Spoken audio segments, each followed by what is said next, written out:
வணக்கம். Airport authority of India southern state group சிக்கான notification ரீசெண்டாக அனௌன்ஸ் பண்ணியிருந்தாங்க. அதுக்கான கம்ப்ளீட் இன்ஃபர்மேஷன் இந்த வீடியோல பார்க்கலாம்.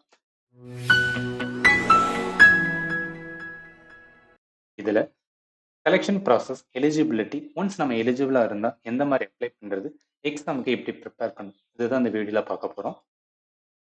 ஃபர்ஸ்ட் நோட்டிஃபிகேஷன்ல சதர்ன் ஸ்டேட்டான தமிழ்நாடு, ஆந்திர பிரதேஷ், தெலுங்கானா, கர்நாடகா, கேரளா, புதுச்சேரி, லட்சதீப் இவங்க மட்டும்தான் வந்து எலிஜிபிள் டு அப்ளை. இதுக்கான போஸ்ட்ல வந்து என்னன்னா ஜூனியர் அசிஸ்டன்ட் ஃபயர் சர்வீஸ் சொல்லியிருக்காங்க. 73 வந்து வேகன்சி. ஜூனியர் அசிஸ்டன்ட் ஆஃபீஸ் இதுக்கான வேகன்சி 2 இருக்கு. மூணாவது ஜூனியர் சீனியர் அசிஸ்டன்ட் எலக்ட்ரானிக்ஸ் இதுக்கான வேகன்சி 25 இருக்கு. சீனியர் அசிஸ்டன்ட் அக்கௌண்டன்ட் இதுக்கான வேகன்சி 19 இருக்கு. ஸோ ஒரு வேகன்சிக்குமே தனி எலிஜிபிலிட்டி வரும். அதை இப்போ நம்ம பார்க்கலாம். இதுக்கான informations centre for computer test. சரி, ரிட்டன் எக்ஸாம் அப்போ தமிழ்நாட்டை பொறுத்தளவு சென்னை அண்ட் மதுரை 2 பிளேஸ் மட்டும்தான் கொடுத்துருக்கனால நம்ம வேற டிஸ்ட்ரிக்ட்ல இருந்தோம்னா பர்டிகுலர் எது உங்களுக்கு நியர்பை இருக்கோ அந்த சென்டர் நம்ம சூஸ் பண்ண வேண்டியது இருக்கும். இம்பார்ட்டன்ட் டேட்ஸ் வந்து என்னன்னா இது அப்ளை பண்றதுக்கான லிங்க் 27th தான் வந்து ஓப்பன் பண்றதா சொல்றாங்க. லாஸ்ட் டேட் 26 ஜனவரி 2024 வரைக்கும் இருக்குதுன்னா நம்ம எலிஜிபிலிட்டி எல்லாம் செக் பண்ணிட்டு ஒன்ஸ் வி ஃபீல் டு வந்து என்னன்னா அப்ளை அப்படின்னா மட்டும் அப்ளை பண்ணலாம். சரி, அடுத்து age criteria normal category like 18ல இருந்து 30க்குள்ள இருக்கணும். ஃபார் ஓபிசி நான் கிரீமி லேயரா இருந்தோம்னா நம்மளுக்கு 3 வருஷம் வந்து ரிலாக்ஸேஷன்ஸ் இருக்கு. ஃபார் எஸ்சி எஸ்டிக்கு 5 இயர்ஸ் ரிலாக்ஸேஷன் இருக்கு. And also based on other category vary ஆகும். சரி, அடுத்து qualification and experience. Junior assistant fire சர்வீஸுக்கு வேகன்சி அதிகமாக இருக்கு. நான் எப்படி எலிஜிபிள் அப்படின்னு பார்க்கணும்னா எஜுகேஷனல் குவாலிஃபிகேஷன் என்ன சொல்லியிருக்காங்கன்னா நீங்கள் 10th அண்ட் 3 இயர்ஸ் வந்து என்ன டிப்ளமோ முடிச்சிருக்கணும். மெக்கானிக்கல், ஆட்டோமொபைல் ஆர் ஃபயர்ல. சரி, இது நான் பண்ணலை. 12th பாஸ் நீங்கள் ரெகுலர் ஸ்டடியில் கம்ப்ளீட் பண்ணிருக்கணும். நான் 12th பாஸ் பண்ணியிருக்கேன், அது மட்டும் போதுமானா அது மட்டும் கிடையாது. வேலிடான வந்து என்ன அப்படின்னு பார்த்தீங்கன்னா ஹெச்விடியோட லைசன்ஸ் வந்து வச்சிருக்கணும்.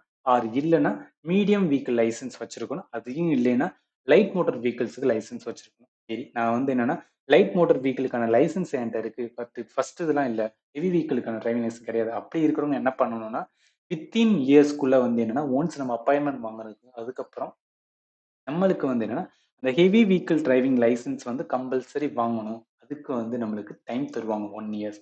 ஆர் எக்ஸ்டெண்ட் பண்ணி வந்து இன்னொரு 1 இயரும் கொடுப்பாங்க. அதுக்குள்ள நம்ம கம்ப்ளீட் பண்ணா we are eligible to get the job or otherwise வந்து என்ன நம்மளோட ஜாப்பை டெர்மினேட் பண்ணிடுவாங்க.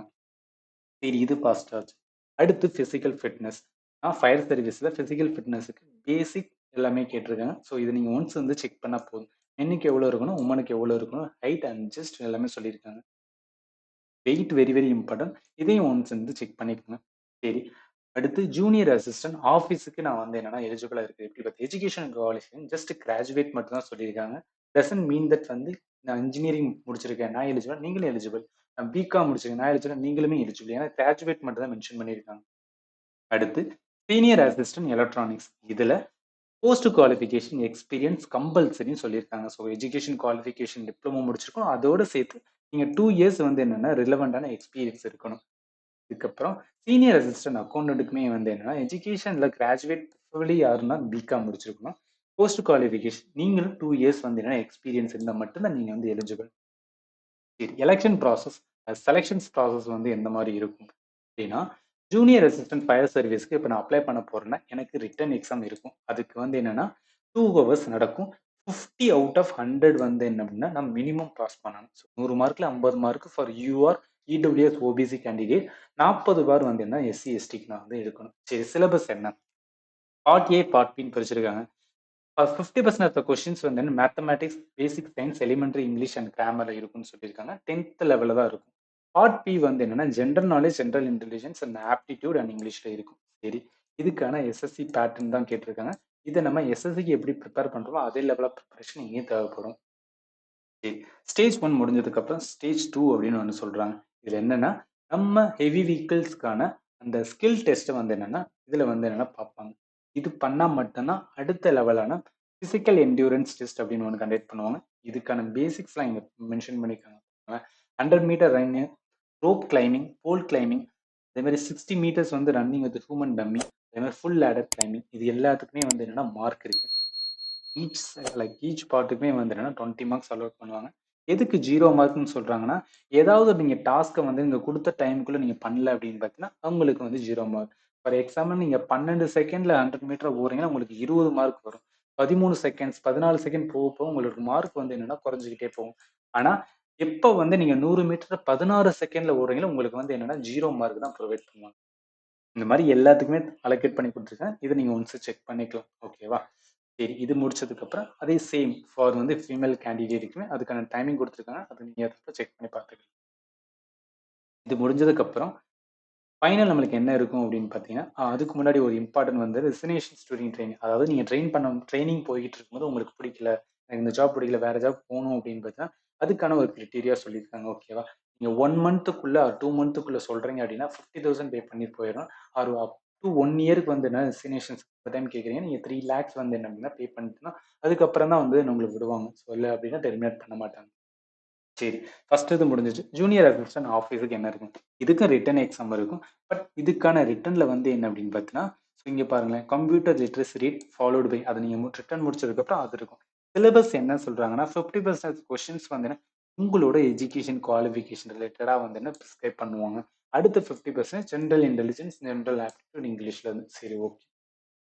சீனியர் அசிஸ்டன்ட் எலக்ட்ரானிக்ஸ்க்குமே வந்து என்னன்னா, ரிட்டன் எக்ஸாம் இருக்கு. அதோட சிலபஸ் ரிலேட்டட் டூ வந்து உங்களுக்கு போஸ்ட் மிச்சர் 30% வந்து ஜெனரல் நாலேட்ஜ்ல இருக்குன்னு சொல்லியிருக்காங்க. மினிமம் பாஸ் மார்க்குமே சொல்லியிருக்காங்க. ஃபார் த கேட்டகரி வந்து UR, EWS, OBC for SC, ST and வந்து பிடபிள்யூடி கேண்டிடேட். சரி.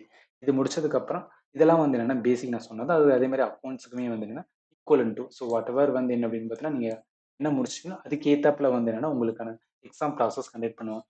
அடுத்து இம்பார்ட்டன்ட் அப்ளிகேஷன் ஃபீஸ். ரூ.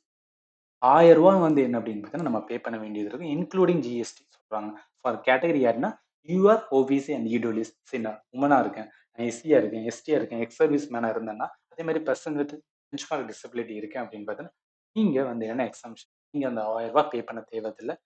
ஸோ யாருன்னா அப்ரண்டிஸ்ஷிப் யாராவது வந்து என்ன அப்படின்னு பார்த்தீங்கன்னா, ஏர்போர்ட் அத்தாரிட்டீஸ் முடிஞ்சோன்னா நீங்களும் பே பண்ண தேவையில்ல. அதுதான் இங்க மென்ஷன் பண்ணியிருக்காங்க. சரி. அடுத்து இம்பார்ட்டன்ட் திங் ஆல்ரெடி டேட் மட்டும்தான். ஸோ இதுவரைக்கும் பார்த்ததுல வந்து என்ன அப்படின்னு பார்த்தீங்கன்னா, ஓவரால் உங்களுக்கு ஒரு பிக்சர் கிடைச்சுரும். நம்ம எலிஜிபிளா இருக்கோமா? சரி இந்த எக்ஸாம் அப்ளை பண்ணலாமா வேணும்.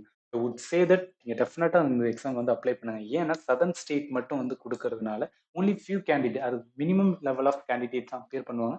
மோஸ்ட்லி நம்மளுக்கு கிடைக்கிறதுக்கு வந்து வாய்ப்பு இருக்கு. Okay. And fire fire service அதுல வந்து நான் அப்ளை பண்றவங்க வந்து தாராளமா அப்ளை பண்ணுங்க. அதோட பிசிக்கல் வந்து நீங்க வந்து என்ன அப்படின்னா, இப்பயே வந்து ஸ்டார்ட் பண்ணுங்க. ஸோ இதுக்கான ஓப்பனிங் டேட் வந்து 27. அதில நான் என்டையரா வந்து என்னன்னா, எப்படி நம்ம எக்ஸாம் அப்ளை பண்றதுலாம் வந்து ப்ரொவைட் பண்றோம்.